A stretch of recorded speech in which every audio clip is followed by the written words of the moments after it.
ছোট ভাইয়ের স্কুলে বেতন যদি না দিতে পারি তাহলে লেখাপড়াটা বন্ধ হয়ে যাবে স্যার। বুঝতে পারছি তোমাদের সংসারটা খুব অভাবে চলতেছে। যাই হোক, তোমার কথা শুনে আমার অনেক খারাপ লাগতেছে। এখানে 50,000 টাকা আছে, এটা তুমি রাখো। আর এই 50,000 টাকা দিয়া তোমার বাবার চিকিৎসা করাইবা, আর তোমার ছোট ভাইয়ের স্কুলে খরচ দিবা, আর 1 মাসের বাজার করে নিবা। ধরো, এই টাকাটা তুমি রাখো। আর শুনো, তোমার যদি আরো টাকা পয়সা দরকার হয় তাহলে তুমি আমার সাথে যোগাযোগ করো। এই নাও আমার ভিজিটিং কার্ড। স্যার, আপনি আমার যে উপকারটা করলেন এই উপকারটা আমি কোনোদিনই ভুলতে পারবো না স্যার।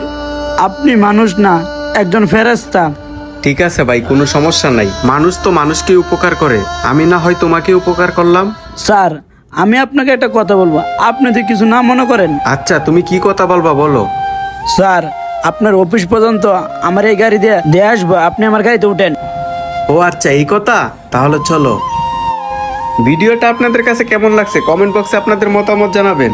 আপনাদের কাছে ভিডিওটি ভালো লাগলে আরো 10 জনকে দেখার সুযোগ করে দিবেন শেয়ারের মাধ্যমে। ধন্যবাদ সবাইকে।